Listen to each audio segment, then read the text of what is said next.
So our next panel is called Ecosystems Embracing Diversity for Impact.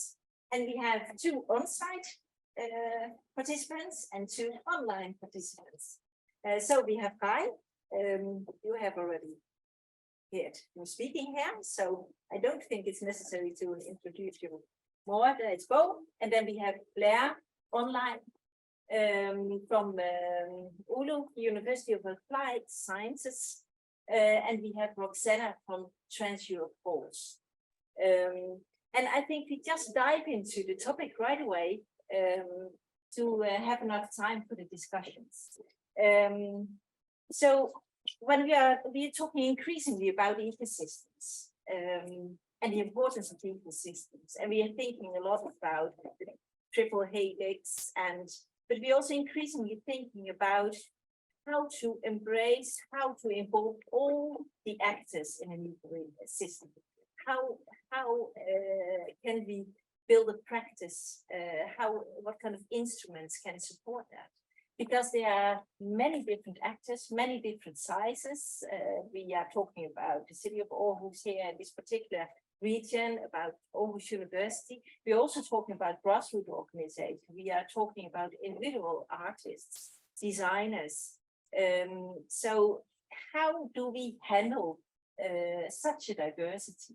How do we address that? And how can we ensure that we really facilitate an environment of community where everyone feels there is a voice, there is a place to influence, to express, to share? It's not easy. So I would very much like to hear as a start your experience with working with diversity in your organization or everyday life. Who would like to start? Oh. Yes. Yeah. Diversity. Yeah, I mean that's really a hot topic at the moment, and luckily we are challenged by 110 very young students every day, so they have also challenged us. But I would say that we have on some parameters we are very diverse. For instance, on internationalization, I think that 40% of our staff is international, spending from South Africa, Brazil, Italy, so on. Gender-wise, we are also almost equal. And then we have what we are calling a 5G strategy. And what does 5G mean? It means that we have staff members from every generation, from the 20s, from the 30s, from the 40s, from the 50s, from the 60s. And I think the average is around 40, 42-ish. And then we were really challenged on the diversity stuff. So we, at the school, we are training our students in diversity, but we also train the staff. Right now we have a program running for 1 year. We have external consultants, and we are just learning about diversity, how to handle it. What is the smart steps here? So we are in the middle of it. You can say that without having, having a bottom line to it now, to it yet. But it's interesting, and I can also personally feel that I'm challenged because I'm 60, right? So I'm completely young generations are coming against me with a lot of different pictures and dreams about the future. So I think it's so inspiring. Short. Thank you. Hi, shall we move to you? Yes, thanks. Oh, but I told at the end that maybe I would, switch hats and take my sort of day job instead of the EIT hat. And so in Helsinki, I run KAOSPILOT, which is a cultural center operator, and fairly large cultural center, and we have lots of tenants, lots of artists, lots of cultural organizations, NGOs, and so forth.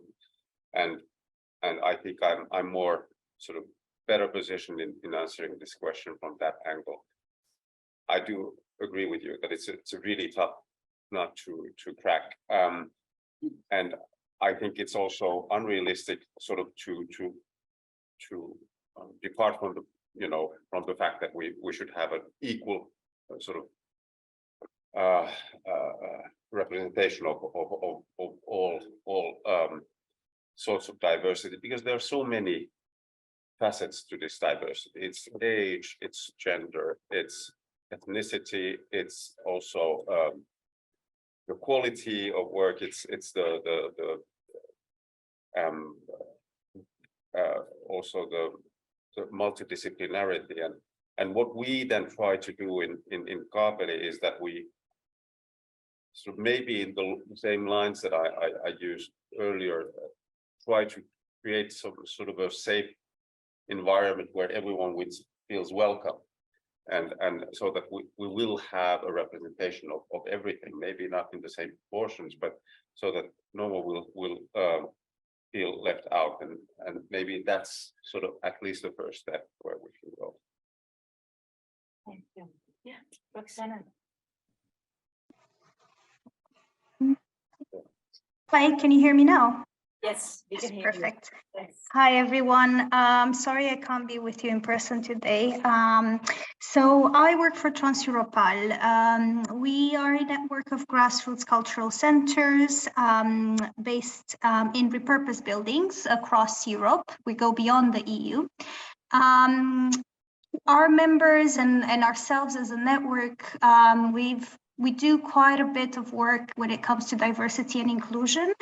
I think we can mention some older projects that we've been working on, and at the moment we're running a Creative Europe funded program called Cultural Transformation Movement, where we're really trying to understand how the cultural sector across the region can be reimagined a little bit, so that it can become a bit more inclusive and more diverse on all levels. So not just when it comes to the audience and not just when it comes to the actors, but on every single level. One of the things that we've done in the past was, well, because our members as well, 160 of them, they're very, very different organizations as well. And so they work with very many different kinds of people.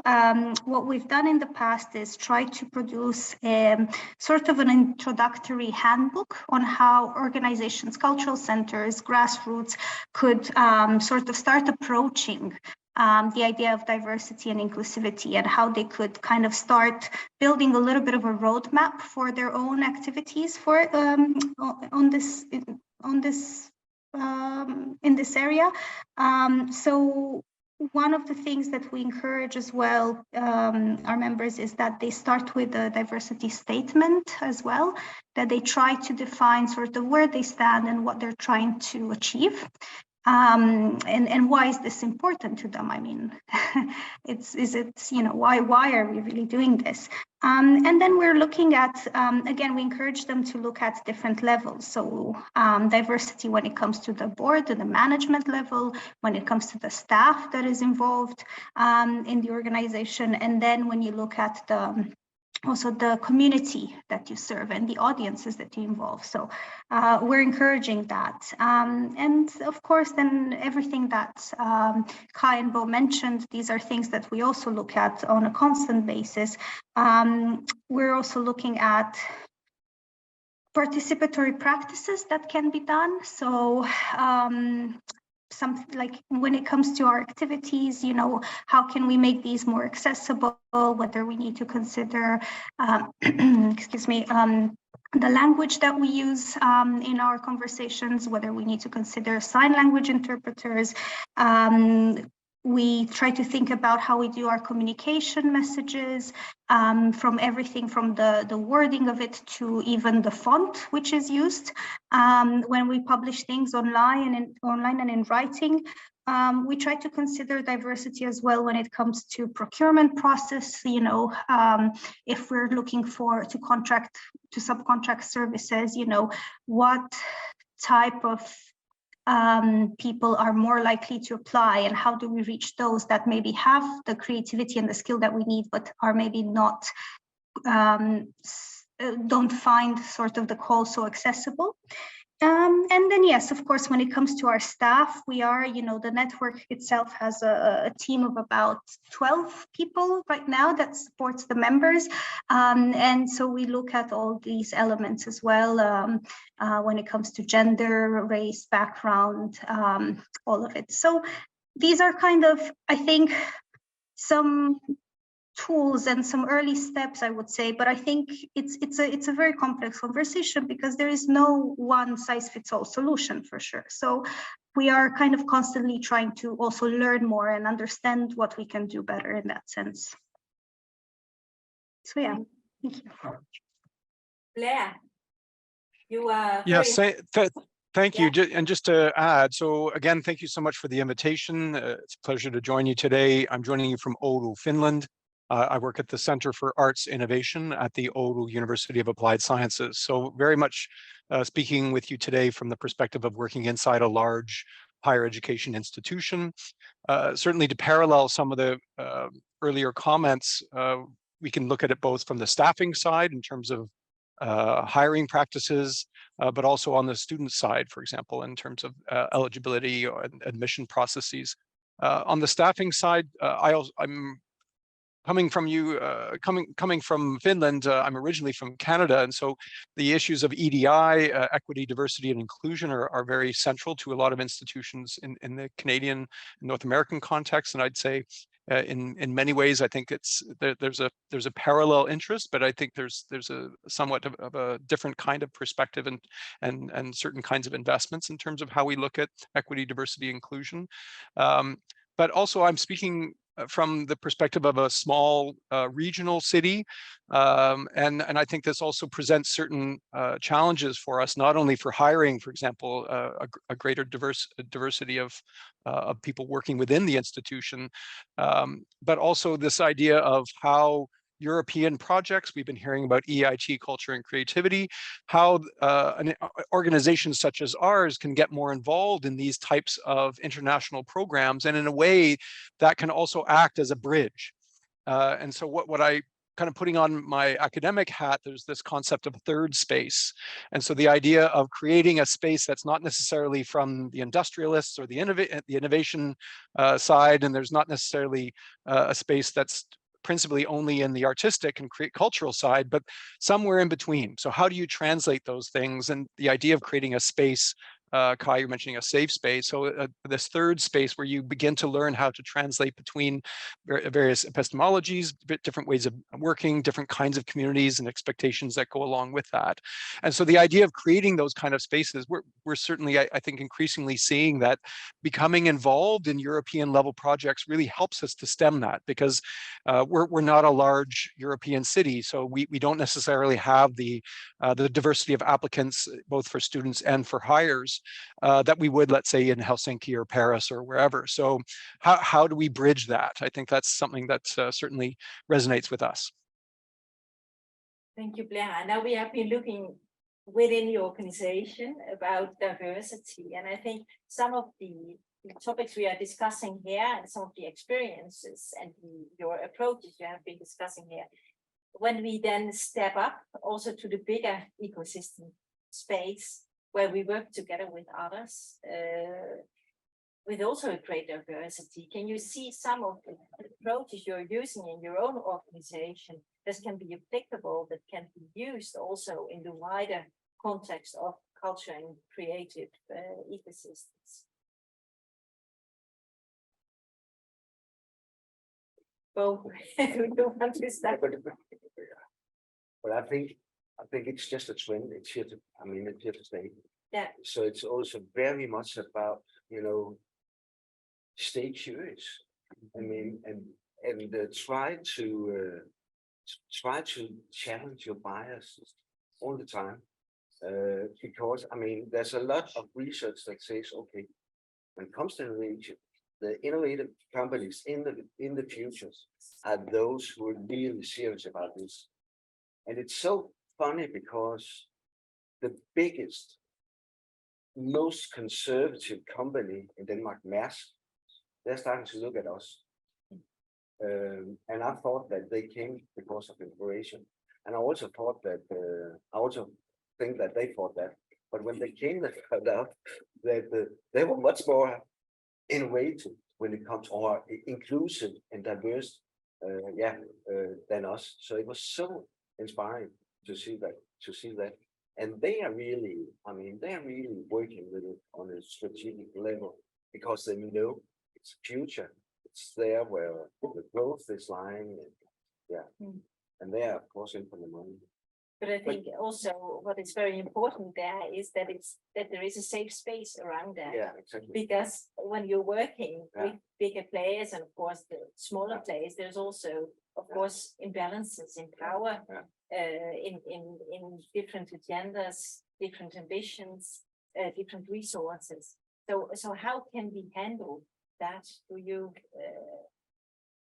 have an idea? Because we are also kind of looking still into all the infrastructure, all funding instruments that still are kind of supporting in a more classical way public-private partnerships and not always kind of supporting very small single micro companies, for example.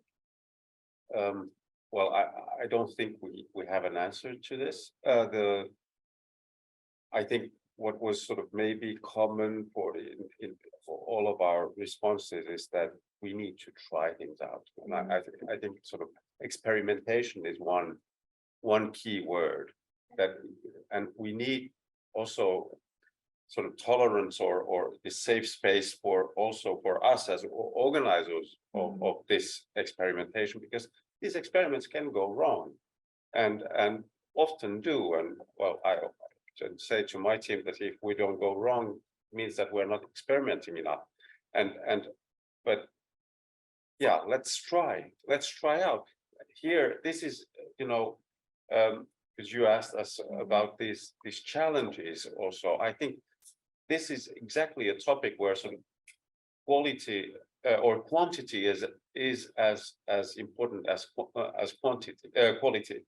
So it's really important that we tolerate failure. We tolerate sort of not like only top quality, results, because these top quality results only result from a lot of grassroots ecosystem where there's a lot of not that good quality doing, but we need that sort of a lot of experimentation and which means that there's always this power of 80% versus 20%. We need those 80% in order to get to these 20%, these good practices when it comes to diversity as well. Yeah, and also sharing the failures. Yeah, sharing exactly. What went wrong. Yeah. I want to be transparent on it very much. Yeah. Blair, would you like to add something to that? Blair, can you hear us? Sure, I do. Yeah. Just very quickly, then I think on the institutional side, what we're finding, because this Center for Arts Innovation is very new, and in many ways, what we're trying to do is break down some of the fairly established barriers between various disciplines and certain sectors within our city and within our region. And those of you who may know Oulu, it's a very high-tech industry is very prominent here. And what we often find is a lot of the ways that we are beginning to bridge that barrier is building personal relationships between very diverse groups of people. So the idea of having people who work in large high-tech mobile technology companies meeting and having very meaningful ways to interact with, for example, artists or people who work in cultural institutions, and they can begin to find a common language and can actually see a very tangible way to say, oh, I can now actually see how our certain technological product can actually work inside your theater. I see it now.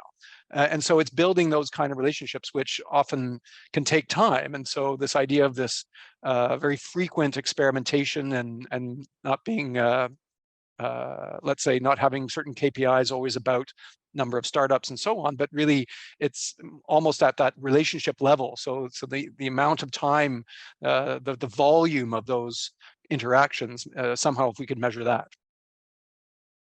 Thanks, Roxana.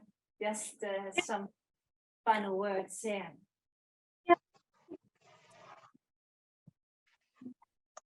Hear me now? Yeah. Yeah.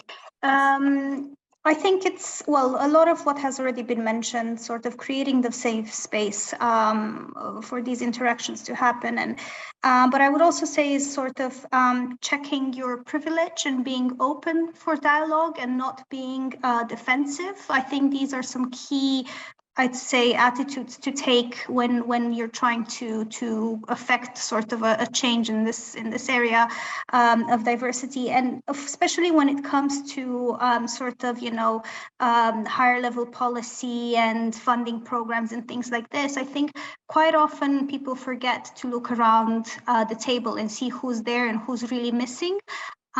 So take, if you want to apply for an EU funded project, there's so much EU language in there that if you don't spend, you know, 5 years in Brussels to actually understand what that means, it will be, you know, 10 times as hard to build something to respond to those calls.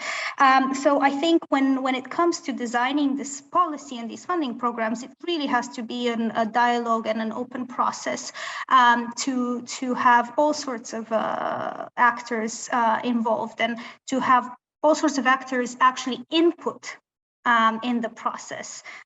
So I think that would be really important. It could be taken forward. And also not to forget that cultural organizations, especially grassroots one, have this power to change, to affect change in their communities. So kind of, you know, try to go to the source and to the grassroots of communities. And try to make less sort of in abstract kind of plans and policies. That would be my advice. Thank you. Thank you so much.